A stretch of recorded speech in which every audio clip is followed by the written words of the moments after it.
Hello, my name is Sada Ihmoud. I'm assistant professor of anthropology at the College of the Holy Cross. And the piece that I'll be reading today is called Love in a Time of Genocide, a Palestinian Litany for Survival.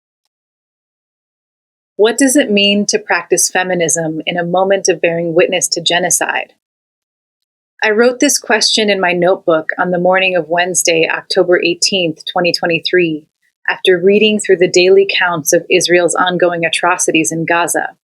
4,200 Palestinians killed, including at least 1,000 children, and over 1 million displaced in just 10 days.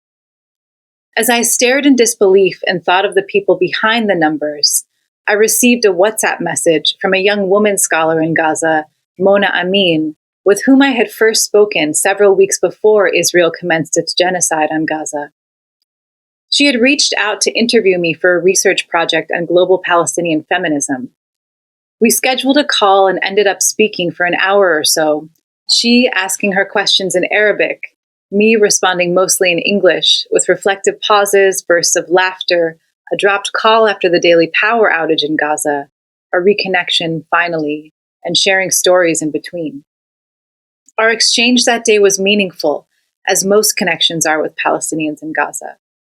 We did not stay in touch in the weeks after, each of us back to our busy lives, but I messaged Mona as soon as I heard that the war had begun on October 7th, a war that, in reality, began 75 years ago. Her first reply, quote, "I am not fine at all. My neighbors and my colleagues are martyrs now. It's my turn now. Just pray for us." Day after day, as the death toll mounted, I worried about Mona and I continued to write to her. Mona was, like many Palestinians in Gaza at this very moment, suspended in the alternative space-time of colonial war, waiting for death, expecting it to arrive at any moment, while also fighting for her life. She had already lived through multiple Israeli assaults on Gaza: 2008, 2012, 2014, 2021, the timeline we all memorized, and survived them. And she was also there when her younger brother's foot had to be amputated due to injuries he sustained from an Israeli airstrike in 2014. Originally from Beit Hanun, a city in the northeast of the Gaza Strip, Mona and her family fled their home after receiving a warning call from Israeli occupation forces to evacuate the area in the first days of the war. They knew their neighborhood would be bombarded next, and it was. Somehow, during all of this, Mona managed to text me that their home was destroyed in the bombing, rendered uninhabitable, and that they were forced to seek refuge in the Sheikh Radwan neighborhood of Gaza City. When I asked her if she had a message to women and feminists around the world in this moment, she replied, "My message to all women and feminists is to just keep posting about Palestine and Palestinians, and to spread the truth, to spread the news as much as they can, to keep talking about us. We are not numbers. Tell the world that we are not only under bombing as every time before, but that this time we are under a genocide. Tell the women and feminists that huge numbers of mothers lost their children, and huge numbers of children will complete their lives without their mothers. Keep posting and posting and posting about us, and keep us in your prayers." Today, as I read and reread her messages over 5 weeks into the genocide, I am holding close to the memory of the kindness in Mona's voice when we spoke that day before all this began.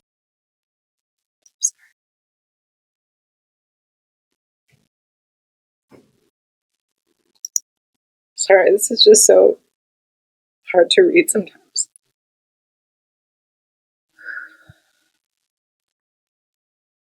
You know, she's still there.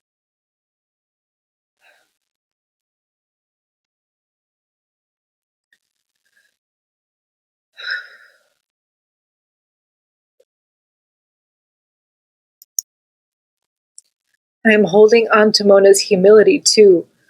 The humility of a young Palestinian woman living in the world's largest open-air prison. When she asked about how I, trapped in all the privileges of bearing witness to colonial genocide from afar, in a U.S. academic institution no less, understood feminism, about how I practiced it as a diasporic Palestinian, I am now especially humbled by one of her questions. Quote, "Do you believe in the power of raising feminist awareness as a critical consciousness?" End quote. She elaborated, "What are its goals, and how does it differ, in your opinion, from Western feminism?" At this moment, it is Mona and our Palestinian women, our people in Gaza and across colonized Palestine, who are teaching us lessons about what it means to practice feminism. I want to answer Mona's question with the proposition that practicing decolonial love in a time of genocidal war is a practice of critical feminist consciousness. In speaking about feminist consciousness, I am not speaking of that universal, atemporal feminism that casts Palestinian women as defenseless victims who must be saved from the savage brutality of our indigenous men, especially our Muslim men. That dangerous Orientalist trope that has been weaponized to sell imperial war to the masses, justifying the invasion, theft, and destruction of our homelands. Nor is it that brand of colonial feminism that views us as nothing more than human animals, as they referred to us on October 9th, while they rained bombs on our people, who birthed future terrorists, those 4,506 and counting Palestinian children our colonizers and their backers have massacred. Nor is it that brand of colonial feminism that views us as nothing more than human animals, as they referred to us on October 9th while they rained bombs on our people, who birthed future terrorists, those 4,506 and counting Palestinian children our colonizers and their backers have massacred in less than 4 weeks, stripping them of their humanity, denying them their childhood and future. In fact, it is these narratives that have stoked fear and contempt in our colonizers this time around, mobilizing them for a genocidal assault against our people, the grotesque scale of which we could not have fathomed.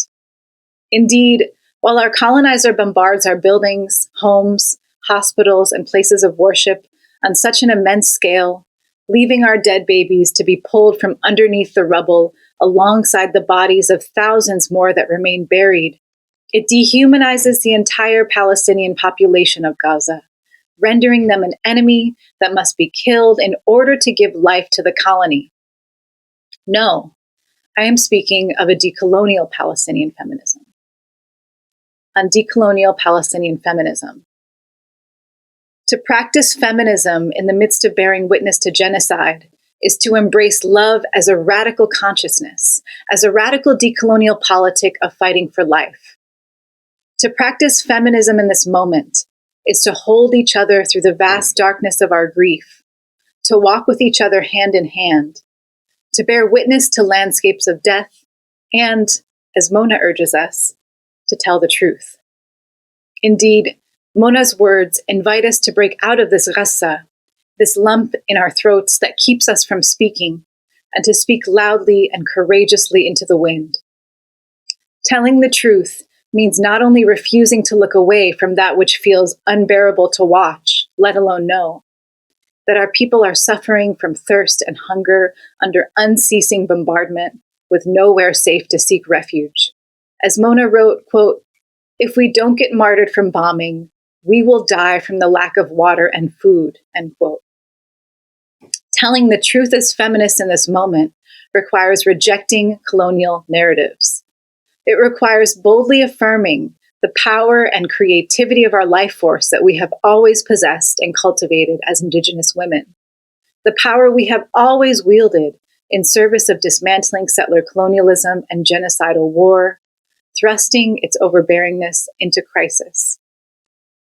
In the same breath, telling the truth means amplifying our visions for freedom and dignity. If we listen, we can witness the fractals of these visions in the voices of our people in Gaza, like Mona, who said, "I survived many wars, but this one, I don't think I will survive. I don't want to die. I have dreams. I want to have the chance to travel, and I want to have a chance to do my master's degree and then my PhD. I have many dreams. I am still young." Tell the world that I am here, one among many. All the people here are traumatized and don't know how to express it, but we will not forget. Please keep talking about us, keep telling our stories and spreading what is happening now, and keep us in your prayers. Mona's message, her affirmation that she is still here despite many wars, that she has dreams, and that she and we will not forget, is an affirmation of Palestinian life and future making in the midst of colonial attempts at epistemicide and memoricide on top of genocide. I responded to Mona that we will never forgive the world that has allowed this to happen, nor will we stop fighting for our people's lives. I told her that I would share her words and that we love her and we love our people. To love our people and our homeland are one and the same. That love is something the colonizer can never comprehend and can never take away from us. To know this, to feel this love deeply, is to know that we have already won. In these weeks of the genocide, Mona and I have been practicing love as a critical feminist consciousness in the form of care, these small exchanges that evolved into friendship. On October 19th, I shared with her the first draft of this essay. I told her that I had read her words to 2,000 people at a teach-in that same day. She told me that she turned 32 this year, and that, by the way, her birthday was on the first day of the war, October 7th. Most days, the words exchanged have been excruciatingly painful to read, to hold. Sunday, October 22nd. Hello, Sara. I am still alive. Last night was horrible, but thank God we survived. They were bombing heavily around us. I responded, I love you, sister. I wish this terrible war would end. I'm holding you in my heart. Thank you, Sara, she said. You are a real sister. I wish this war would end so soon. I wish to stay alive, Sara. I don't want to die like this. Mona, this is beyond terrifying. You already know this, but you deserve a full life in freedom and safety and dignity. The Israeli state is a criminal state, and we will hold it accountable. We are here organizing and struggling for you and all of our people to end this war and for Palestinian freedom. The whole world is watching and out in the streets protesting for Palestine. We love you, and we are with you every step of the way. Send me your thoughts, your fears, your dreams, and anything else you wish to share. I will keep helping to share your voice and your story. You are so important to us. You can share with people, Sara, that several people I know were killed. Tell them that Israel is starving us to death. No water, no food, no gas to cook, no electricity, no medical supplies, no safety, and nowhere to go. Tell the world that food is scarce and clean water is limited. We left our home and the bombing is everywhere. I am extremely exhausted, tired, terrified to lose one of my family members, terrified to feel any pain before dying, terrified to die in this way. I don't want my body shattered into pieces. Tell the world that there is a massacre, a genocide, widespread slaughter, bloodshed, brutal killing happening in Gaza. Please tell the world about the atrocities of the Israeli occupation. Tell them, Sara, that we wake up in the middle of the night suffocating and can barely breathe from the smell of the phosphorus they throw on us. Tell them that there are terrified children, mothers, fathers, grandmothers being held to a genocide by the terrorists right now. They are afraid. They are alone. They need this to be finished. Tuesday, October 24th. Sara, I am alive, but I didn't have internet all day yesterday. It was a bloody night. We were about to die. They bombed a house very near to ours on the same street. I survived, and I saw paramedics holding people shattered into pieces. But there are people still under the rubble, and we hear their phones ringing all the time. 2 hours ago, we learned that our cousin died in an airstrike while trying to evacuate to the south. Her daughters are critically injured. I am sorry to worry you, Sara, but I am dying inside. Someone must stop this war. I cannot bear it. Alhamdulillah, Mona, I am so happy you are alive, so very grateful and relieved to receive your message.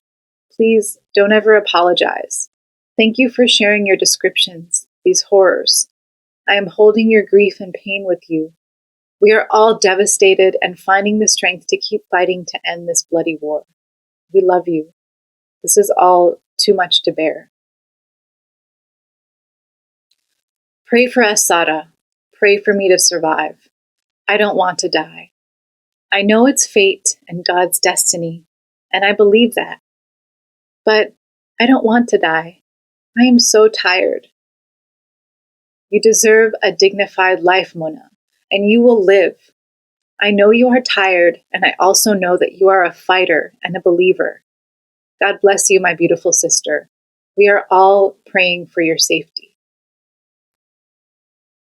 Wednesday, October 25th. Thinking of you, Hayati. Love you. You have touched so many people far and wide with your story. Many people write to tell me how they think of and pray for you each time they see the news or hear about Gaza. Thank you for bringing us with you on this unbearable journey. You are so precious to us. Thank you, dear Sada, and please thank them all on my behalf. I am still in Sheikh Radwan in Gaza City with my sister's family. My older brother and his son are with us, but his wife and 2 children are with her family in Dir al-Balah, as there is unfortunately not enough space here. We are now 12 people in the house, and because of the lack of food and water, each of us has just 2 dates for breakfast. For lunch, each one has a cheese sandwich. For dinner, if it's there, a cup of milk. If not, we eat dates again. Sada, I sometimes don't have energy to move or even to speak from this hunger. There is no gas to cook, no money to buy anything, no water to take a shower and clean yourself. I got my period days ago, and I couldn't even clean myself. But at least there's a small clinic beside my sister's house. And as clinics and hospitals still have some fuel, they have electricity. So, every morning, we go there to charge our phones, and we bring some water from the same clinic. It's so important that you raise this feminist analysis of how gendered this war is, I told her. Of women having their periods and not having supplies, of all the pregnant women, and more. Thank you for sharing all of this, Habibti. I am terribly sorry we have all failed you in this way. I am holding out hope that our growing cries for freedom will do something to interrupt this terrible injustice. On Thursday, October 27th, Mona wrote at 9:33 a.m., I am alive, Sada, still resisting and suffering. I feel hopeless, a body without a soul. Nothing has changed. Whatever I'm telling you here is not 1% of what's happening and what we are encountering. Habibti, I wrote, thank God for your safety, even though I know you are living through hell right now. I am here listening to you, my sister, and you can share anything that will unburden your heart even slightly. You are my hero. 5 hours later, we received the news that Israeli occupation forces had cut off the internet across Gaza, imposing a complete blackout. We knew, that behind the veil of total darkness, the violence would only intensify. Picking up my children from school, my heart racing, I desperately tried to reach Mona with no luck. I called her, but she did not answer. My message was left unread. Frustrated, I threw my phone into the front passenger seat of the car. It bounced off the seat cushion, out of the door, and into the gutter, out of reach. I called my friend from another phone, wailing. I lost them, I told him. I lost all of my messages with Mona. I lost her. I felt my heart stretch with grief beyond what I imagined was possible. You didn't lose her, Habibti. You felt so connected to her in that moment that you plunged yourself into total darkness, he replied. 2 days passed, and I started sending messages to Mona again from a new phone. On Sunday, October 29th, Mona was finally able to reply. I am okay, Sada. Thank God. I'm so relieved to hear from you after the blackout. What was that like for you, Habibti? Friday evening was bloody, Sada. We were screaming and crying. We were sure that we were about to die. They were bombing heavily. All 12 of us were in one room, in a corner, feeling that shells were going to fall on us at any moment. We embraced the children, but couldn't assure them. They cut off telecommunications. They completely destroyed the cables and cell towers. We were not able to call the ambulance if something happened to us, or even people in the area. People were dead and injured with no ambulances to reach them. And later, we couldn't call our friends or relatives to know if they were alive or not. It was the bloodiest day. We didn't know who was alive, who was lost. They left us completely isolated. On Monday, October 30th, Mona sent me a video of her street and asked me to share it for her on social media. In the video, she walks through her neighborhood, past destroyed buildings, piles of rubble, everything around her collapsed, with a few palm trees and a blue sky in the background. I remember watching that video for the first time and wondering how the two of us, Palestinian women, separated by geographies and the horrors of this genocidal war, could share the same blue sky. Along with the video, she wrote, "The streets are terrifying. These are not the same noisy streets that we used to walk with our loved ones. I am sad, disappointed, hopeless, and helpless. Seeing Gaza flattened and bombed to dust is a horror movie. We love our city. We love our land. It's not easy to walk around and to see such scenes. They make you cry, wishing you were buried under this rubble, rather than seeing the city burning." "You are a fighter, Mona," I said, "but nobody should have to fight this hard to survive.